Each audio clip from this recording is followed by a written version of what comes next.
네, 여러분 안녕하십니까. 자, 오늘은 4월 30일 주일이죠. 부활 후 넷째 주가 되는 날입니다. 이제 우리는 사무엘 상을 끝내고 사무엘 하로 이제 넘어갑니다. 자, 오늘은 사무엘 하 1장 전체 말씀을 이제 바탕에 두고 말씀을 나누려고 합니다. 그 중에서도 14절에서 16절까지의 말씀을 중심으로 한번 생각해 보겠습니다. 14절부터 다윗이 그에게 이르되 내가 어찌하여 손을 들어 여호와의 기름 부음 받은 자 죽이기를 두려워하지 아니하였느냐 하고 다윗이 청년 중 한 사람을 불러 이르되 가까이 가서 그를 죽이라 하매 그가 치매 곧 죽으니라. 다윗이 그에게 이르기를 내 피가 내 머리로 돌아갈지어다. 내 입이 내게 대하여 증언하기를 내가 여호와의 기름 부은 자를 죽였노라 함이니라 하였더라. 자, 사무엘하 초반은 다윗의 고단하고 길었던 도피 생활의 끝을 알리는 시점이기도 하고 새로운 도약을 준비하는 때이기도 합니다. 그런데 다윗의 시대가 온다는 것은 곧 사울의 몰락을 전제로 하는 것이기도 합니다. 우리는 여기에서 사울왕의 몰락, 즉 결말의 질적인 부분에 대해서 생각해 볼 필요가 있습니다. 하나님으로부터 버림받은 사람의 끝은 불행하게도 아름답지 못합니다.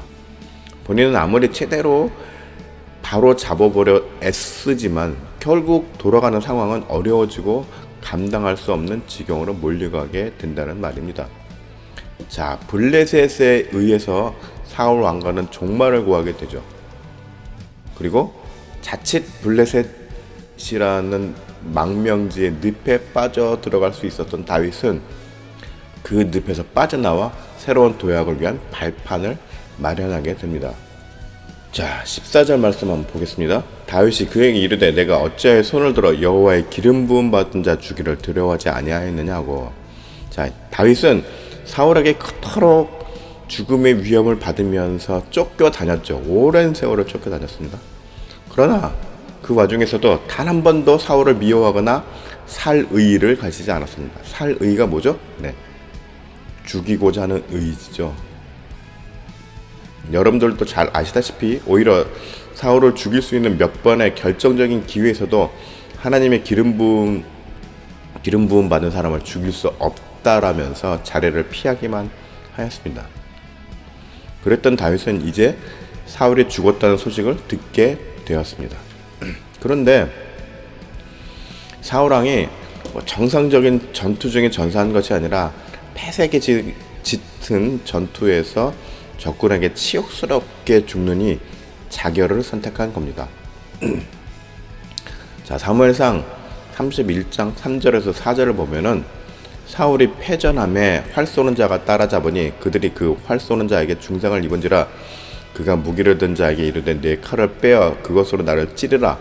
할례 받지 않은 자들이 와서 나를 찌르고 모욕할까 두려워하노라 하나 무기를 든 자가 심히 두려워 감히 행하지 아니하는지라.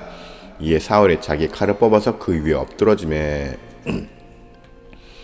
자, 사무엘상 31장을 보면은 사울이 자신의 칼을 뽑아서 스스로 몸을 던져서 찌르는 것으로 나옵니다. 그리고 여기 중요한데 무기를 든 자는 사울왕의 죽음을 확인한 후 자신도 따라 죽게 됩니다. 뭐죠? 사울왕의 죽음을 확인하였다는 것이 포인트인 것입니다. 자, 오늘의 문제는 본문에 뜬금없이 아말렉 소년이 나오는 것입니다. 일부 주석서에는 아말렉 소년이 자기가 사울왕의 죽음을 도왔다는 증언에서 그가 하나님의 기름 부음 받은 사람에게 함부로 손을 댄 부분에 대해서 여러 문제점들을 설명하고 있습니다. 그런데 사무엘상 31장에 의하면 이 아말렉 소년은 사울왕을 죽이지 않았습니다. 같은 사건에 대해서 왜 성경은 다른 증언을 하고 있을까요? 자, 성경의 많은 부분에서 이렇게 앞뒤 사건이 연결이 잘 안 되고 심지어는 지금처럼 관계가 다르게 설명되어지는 것처럼 느껴지는 부분들이 나옵니다. 그럼 먼저 오늘 본문의 문제부터 한번 살펴보겠습니다. 자, 문제는 그렇게 되면 아말렉 소년이 결국 거짓말로 다윗에게 사울왕의 죽음에 관여하였다고 증언한 것이 됩니다. 자, 이것을 가지고 여러 주석서들을 참고하고 또 말씀을 묵상한 결과 이 소년은 다윗과 사울왕의 관계를 알고 있었을 가능성이 높고, 따라서 사울왕을 자신이 죽였다고 하면 다윗으로 하여금 공을 인정받을 수 있을 것이라는 생각을 했을 가능성이 높다는 것입니다. 말이 좀 어렵죠? 예. 하여튼간 오저 아말렉 소년이 자기 개인적으로는 아주 정치적인 판단을 했다는 것입니다. 다윗에게 잘 보여서 성공을 하자. 이 편에서 내가 주리로 들어가자. 이런 생각을 했을 가능성이 높다라는 것이죠. 자, 15절 말씀. 다윗이 청년 중 한 사람을 불러 그에게 가까이 가서 그를 죽이라 하매 그가 침에 곧 죽으니라. 자, 그런데 결국 이 소년의 판단은 한참이나 잘못된 생각이었죠. 그리고 결국 다윗의 추궁을 받으며 어이없는 죽음을 맞이하게 됩니다. 성경은 하나님의 말씀입니다. 그런데 하나님께서 직접 훈화하시듯이 주시는 말씀이라기보다는 인류의 역사 속에서 각자의 삶이 인격체로서 어떻게 판단하고 결정하며 삶을 이어나가는지에 대해서 아주 적나라하게 보여주십니다. 그리고 그 모습을 통해서 후대 사람들에게 깨달음을 주고자 하시는 부분이 있음을 우리는 알아야 합니다. 그렇기 때문에 역사는 중요한 것이고 미래에 영향을 주는 힘을 갖고 있는 것입니다. 다윗은 어떠한 상황 속에서도 정도, 바른 길을 걷고자 하는 뚜렷한 자기 기준이 있었던 인물이었고, 그 기준이란 바로 하나님의 뜻입니다. 반면 사울은 자신의 뜻과 의지가 곧 자기 삶의 기준이었으며 그 자기의 기준대로 살다가 비참한 최후를 맞이하게 됩니다. 흥미로운 점은, 자, 우리는 이 말씀을 통해서 이처럼 지도층들, 역사적인 인물들 뿐 아니라 아말렉 소년 같은 평범한 사람들, 범인들도 역시 역사의 한가운데서 어떻게 처신을 하느냐에 따라 자신의 각자의 삶의 방향이 달라질 수 있다는 것을 보여주고 있는 것입니다. 자, 16절. 다윗이 그에게 이르기를 내 피가 내 머리로 돌아갈지어다 내 입이 내게 대하여 증언하기를 내가 여호와의 기름 부은 자를 죽였노라 하미니라 하였더라. 자, 16절의 말씀을 보면 생각나는 구절이 혹시 없으신지요? 네, 마태복음 27장 25절을 보면은, 자, 백성이 다 대답하여 이르되 그 피를 우리와 우리 자손에게 돌릴지어다 하거늘. 빌라도의 법정에서 이스라엘 백성들은 바나마 대신 예수를 죽이기를 요구합니다. 그리고 그 핏값을 자신들과, 그러니까 당대죠, 자손들에게 돌리겠다고까지 말하고 있습니다. 상황은 좀 달라도 아말렉 소년처럼 굳이 하지 않아도 될 말을 함으로써 화를 자초하게 되는 장면입니다. 이미 역사를 통해 우리는 잘 알고 있습니다. 이스라엘은 이후 주 73년에 이른바 마사다 최후의 항전이라고 불리는 그런 전투에서 로마군과 싸우다가 그 안에 갇힌 이스라엘 사람들이 아주 집단 자결을 하게 되는 비참한 최후를 맞이하게 됩니다. 그리고 그 이후 유대 민족은 이제 전 세계로 뿔뿔이 흩어지게 되죠. 결국 뭡니까? 당대 자신들의 그 저주의 피해를 그대로 받게 되고, 또 20세기 최고의 비극이라고 할 수 있는 세계 2차 세계대전 당시 유대인들은 히틀러에 의해서 600만 명이 학살을 당하게 됩니다.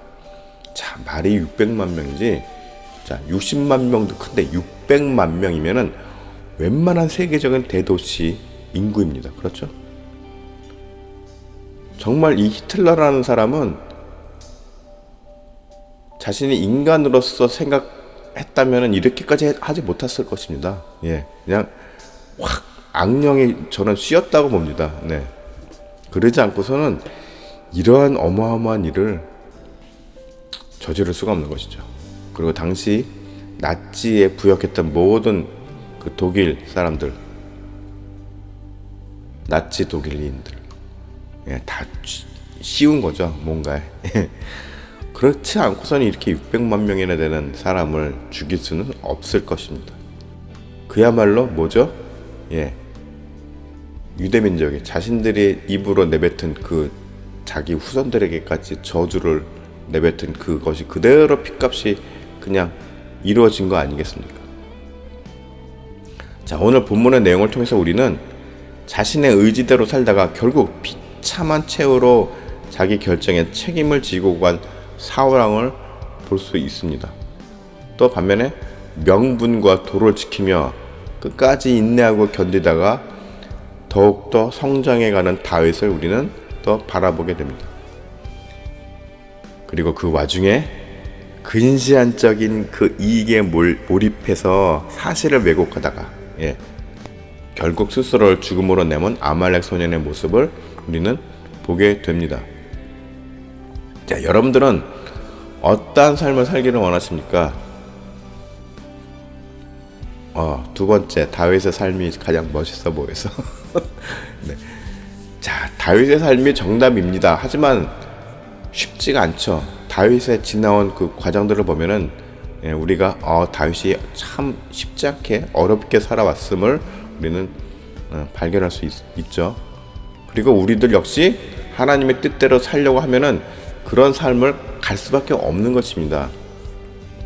여러분들 모두 하나님의 말씀대로 살기가 정말 어렵지만 어렵더라도 인내하면서 여러분들 각자에게 부여받은 사명을 감당하고 그렇게 살아가면서 하루하루를 성장해가는 그런 성도들이 되시기를 축복합니다.